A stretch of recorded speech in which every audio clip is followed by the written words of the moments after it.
आपको क्या लगता है किसी भी गांव में जो छोटे छोटे से जोत होते हैं उनको इकट्ठा करके या फिर एक दूसरे से एक्सचेंज करना बहुत आसान काम है?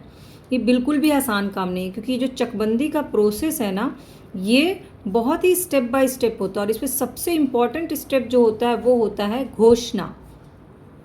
तो पिछली क्लास में हमने लैंड लॉ में पढ़ा था चकबंदी के बारे में, सारा डिटेल पढ़ा, उसकी परिभाषा, उसके उद्देश्य, उसका प्रोसेस, उसके स्टेप्स, उसका प्रभाव, उसकी विशेषता और फिर निष्कर्ष। और ये जो सेकंड क्लास है लैंड लॉ की, इसका टॉपिक है घोषणा और अधिसूचना। Hello students, welcome back to my class. सबसे पहले इस क्वेश्चन के थ्रू हम कौन कौन से सब टॉपिक कवर करने वाले हैं वो देख लेते हैं। इसको टॉपिक में क्या क्या शामिल है। सबसे पहले घोषणा क्या होता है ये जानेंगे।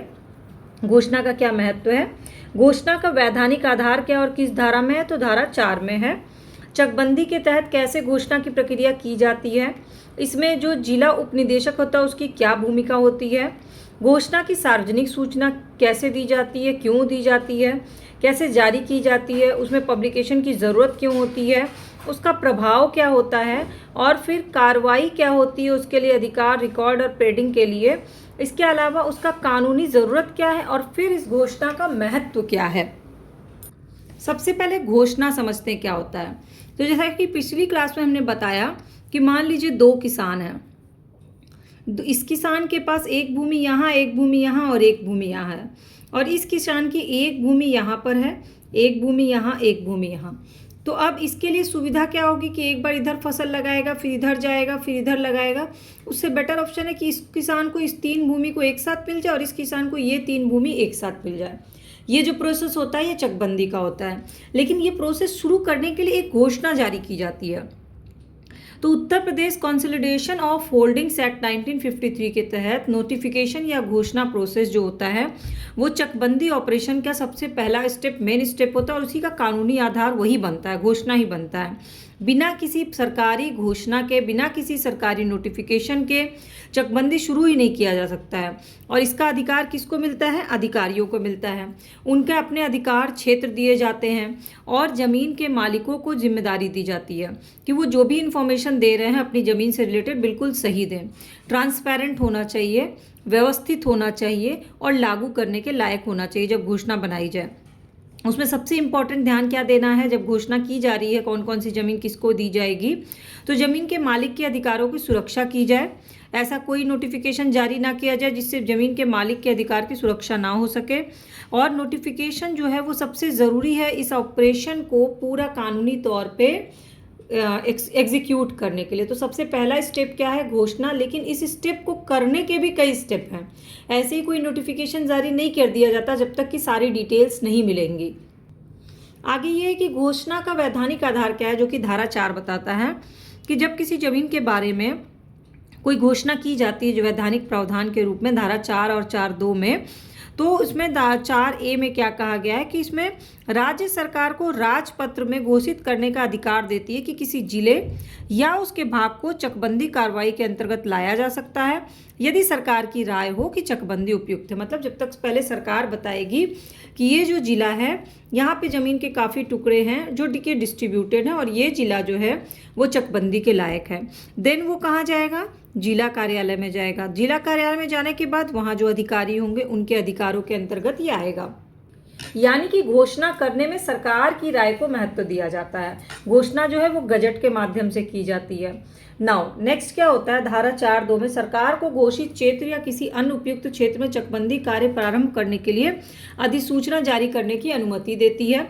सेक्शन 4(a) राज्य सरकार को पब्लिक इंटरेस्ट के लिए पहले से कंसोलिडेटेड एरिया को 20 साल के या फिर नोटिफाई करने का अधिकार देती है।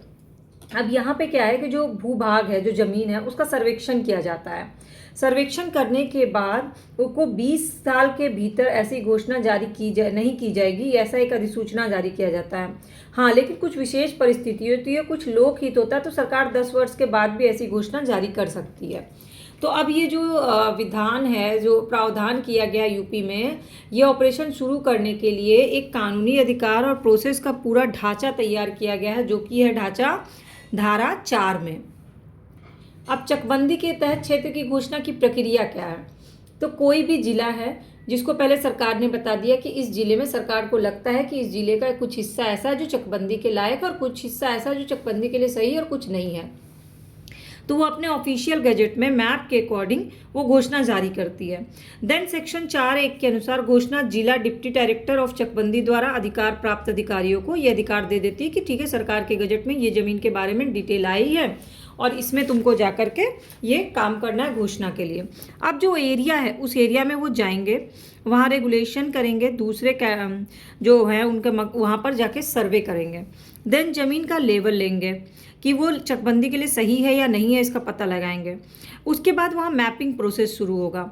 जो पिलर होंगे उसको पिलर को ठीक करेंगे, मतलब खंभा लगवाएंगे, यानी कि वो चकबंदी क्षेत्र के लिए उचित क्षेत्र के चुनने के लिए पूरी कार्रवाई करेंगे।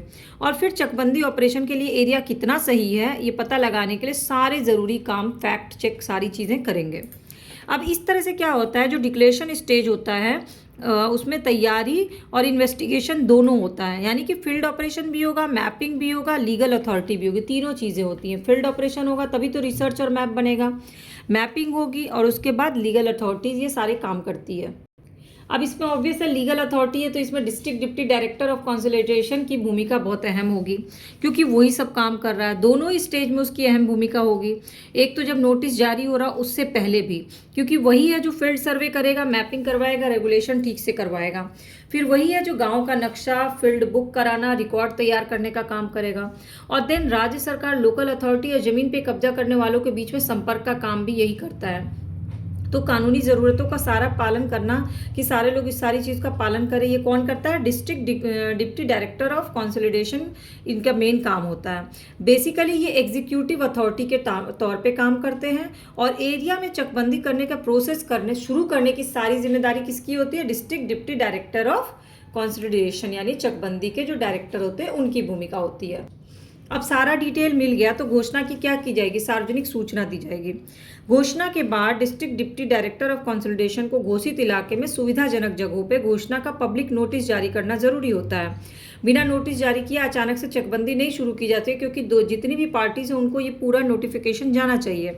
अब टेन्योर होल्डर को आने वाले चकबंदी ऑपरेशन के बारे में जानकारी दी जाती है कि कब चकबंदी की जाएगी, किस प्रोसेस से की जाएगी, सर्वे कैसे किया गया। अगर आपको कोई आपत्ति है तो उसके सुविधा देने की हम पूरी कोशिश करेंगे, क्योंकि हमारी कोशिश क्या है? ट्रांसपेरेंसी रहे, फेयरनेस रहे, किसी भी तरह का कोई पक्षपात ना हो।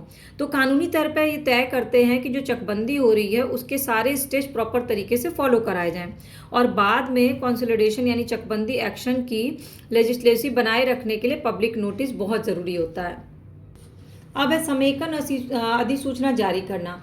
एक बार जब सरकार वास्तविक समेकन कार्य आरंभ करने का निर्णय ले लेती है तो धारा 4(2) के तहत एक अधिसूचना जारी करती है, मतलब एक फॉर्मल अधिसूचना नोटिस जारी किया जाता है कि चकबंदी ऑपरेशन के तहत इसको लाया गया, इस एरिया को, ये जो एरिया उसका डिस्क्रिप्शन मैप के साथ दिया जाता है, इस तारीख को ये बताना है, भौगोलिक सीमाएं उसकी बताई जाती हैं, इसके अंदर ये यूनिट्स आएंगे और इस सर्वे, एलोकेशन, रिकॉर्ड कैसे तैयार किया गया, किस प्रोसेस के थ्रू, फॉर्मल तरीके से उनको कानूनी अधिकार है कि वो सारा डिटेल जो है वो समेकन अधिसूचना जारी करके करते हैं। तो नोटिफिकेशन इस एरिया की तैयारी का एक स्टेज होता है। घोषणा क्या होता है? तैयारी करने का एक स्टेज होता है चकबंदी का, और इसको ये एक जोन में बदल देता है कि अब ये जोन जो है वो चकबंदी के लिए तैयार हो गया है, जहाँ पर कानूनी और एडमिनिस्ट्रेटिव अधिकार लागू हो गए हैं। इसके बाद आता है नोटिफिकेशन की पब्लिकेशन की भी ज़रूरत पड़ती है। पब्लिश कहाँ किया जाएगा? ऑफिशियल गैजेट्स में किया जाएगा, कानून की मंजूरी से किया जाएगा, कम से कम एक डेली अखबार में होना चाहिए ताकि लोगों को जागरूकता बढ़े, क्योंकि उनके घर तक तो वही पहुँचेगा।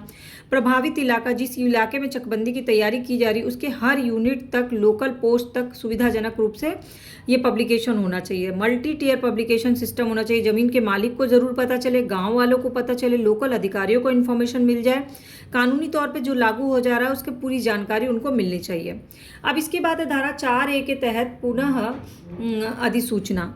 तो धारा 4(a) जो है वो सरकार को पहले से चकबंदी इलाकों में फिर से चकबंदी शुरू करने की इजाज़त देता है। मतलब अगर चकबंदी को दोबारा करने की ज़रूरत हो पब्लिक इंटरेस्ट में तो री नोटिफिकेशन जारी किया जा सकता है। अगर एक बार चकबंदी हो गई लेकिन फिर से वहाँ पे ज़रूरत है तो री नोटिफिकेशन फिर से मैपिंग और सारा सर्वे करके किया जाता है। सुरक्षा के तौर पे पिछला चकबंदी जो था वो 20 साल के अंदर कोई भी री नोटिफिकेशन नहीं कर सकता है, लेकिन अगर कोई खास पोजीशन हो, लोकहित में हो, तो वो 10 साल बाद री नोटिफिकेशन उस जमीन ज़मीन पे हो सकता है। अब शुरुआती नोटिफिकेशन पे लागू होने वाले नियम ज़रूरी बदलाव के साथ किए जाते हैं और प्रोसेस की ज़रूरत का पैमाना भी होता है।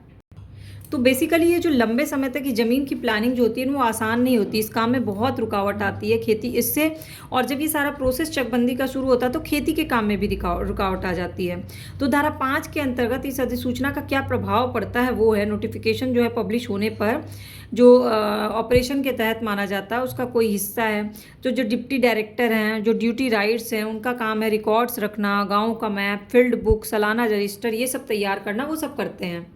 एक तो अधिकारी काम करते हैं और दूसरा ज़मीन पर जिनका मालिकाना हक है उनका भी काम होता है कि ज़मीन का इस्तेमाल खेती के अलावा किस अन्य काम के लिए कर सकते हैं, पहले क्या इस्तेमाल करते थे, ये सब बताना।